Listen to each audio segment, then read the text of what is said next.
In this video, I'm going to show you how to use ChatGPT to translate across different code languages. This is handy for many reasons. For example, if you are familiar with one language and you're learning a new one, like for example, if you're already familiar with MATLAB and you're learning Python, or let's say you find some really great code on GitHub, it's exactly what you need, but it's written in R and you're coding in Python. Or maybe you're taking a data science course, which is taught in Python, but for your job, you need to use R. And, actually, the fact that ChatGPT can translate different coding languages, this is more than just about translation. You can also use this ability to help you understand the language you're already familiar with better. And I'll show several examples of that in this video. So let's begin. In the first demo, I have MATLAB code here. This also comes from my course on statistics. I do the course in MATLAB and also in Python. Of course, I made that a few years ago, so I ended up hand translating all of the code between the two languages myself. Now we can just ask if ChatGPT can do it.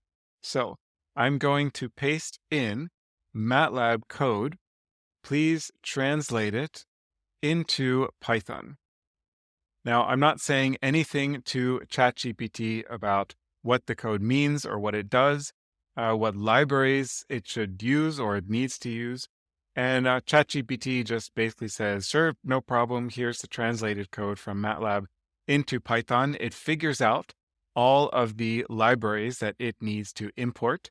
And again, these are not libraries that are used in MATLAB. MATLAB does all this stuff internally. You don't need to import separate libraries. Okay, so it's quite a lot of code here. Let me just go up and copy all of this code. And it's interesting to see at the bottom, ChatGPT writes a little summary, tells us which libraries it used for what. And also interesting, without me explicitly asking for it, it says that the code creates a data set simulating the effects of sleep and study hours on exam scores, fits some regression models, and plots the data and the residuals. So even without me telling ChatGPT what the code actually does, it was able to figure that out just by analyzing the code.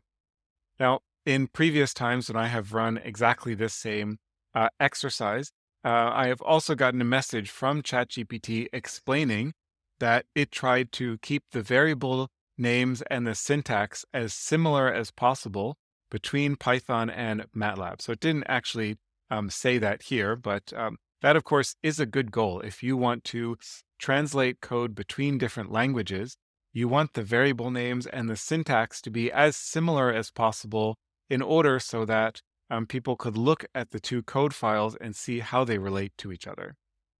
Okay, so I'm not going to take the time to explain what this code does or how it works, but I do want to just run it and make sure that we don't get any errors and we do get some plots and some printouts of some results. Okay, very nice. So we get some plots. If you, yeah, you can look through this code on your own if you like. Okay, so now let's try going a different way. We're going to translate Python code into R. Now, this is also quite a long Python code file.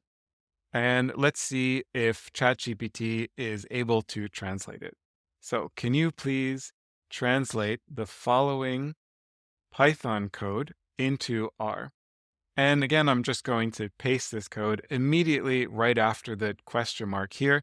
ChatGPT will be able to figure out where the English stops and the Python code ends. Okay, and actually, I'm not going to continue waiting for this to generate, but I would like to point out one thing that without me asking ChatGPT particular libraries to use, it decided to use ggplot2. That is optional. You can actually run all of this code without using ggplot2, just with using base R, with using the visualization utilities that come with base R. So I'm going to ask ChatGPT if he's able to do that.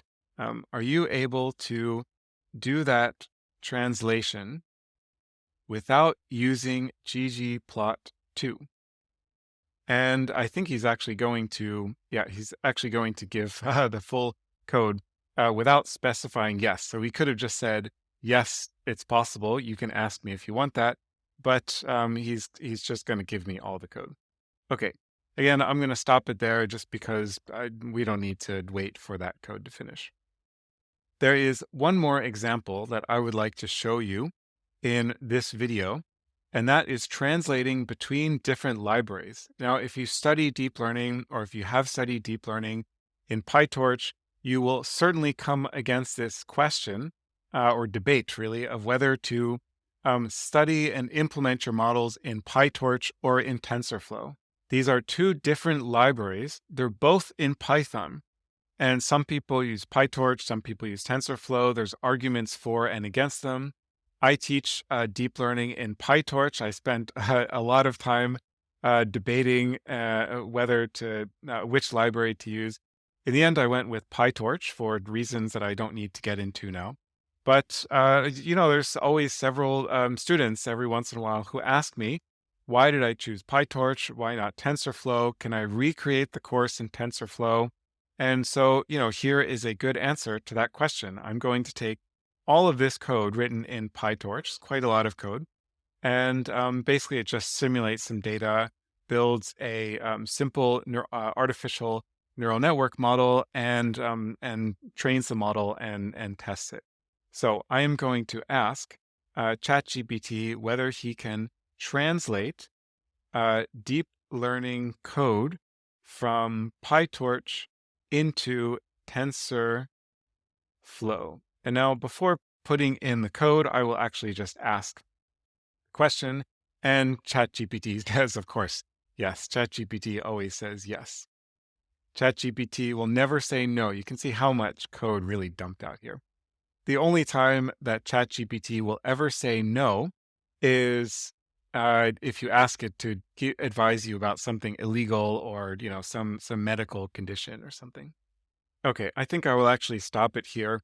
I have confirmed once or twice before that this code actually does work. So if you are following along in Python, I certainly encourage you to copy this code, which is now in TensorFlow with Keras, and paste that into Python here and run it and confirm that it works, and it will produce basically the same result as this code using PyTorch. Of course, the results are not going to match exactly identically, and that's just because of randomization that's involved in these deep learning models.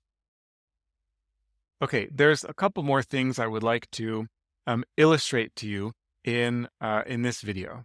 One is that in addition to just pure translating of code, we can also ask ChatGPT to help explain differences between different languages. So one thing that often causes confusion for me as well, I admit, and also to other people who use both MATLAB and Python for data analysis and linear algebra applications, is the eigendecomposition functions.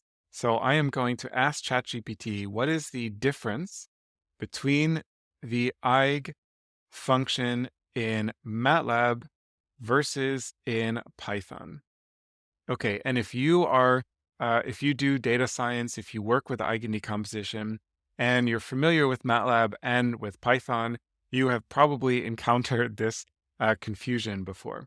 So ChatGPT is explaining how the function works in MATLAB and also in Python. And let's see, there are some differences in the syntax, inputs, and outputs between the two languages. And let's see, well, I don't want to go into too much detail about this, but I will say briefly to summarize basically what ChatGPT is going to summarize here. So the order of the outputs is different. MATLAB returns the eigenvectors and then the eigenvalues, and Python returns the eigenvalues and then the eigenvectors. So that swap in order is a real source of confusion. MATLAB also returns the eigenvalues in a matrix. Python returns it as a vector, and so on. So again, the idea that I'm illustrating to you in this video is how to use ChatGPT Not only to translate across different coding languages, that already is helpful, but there's an underlying theme. There's a principle here, which is that you should be using ChatGPT as a tool to help you understand, in this case, coding languages in more detail.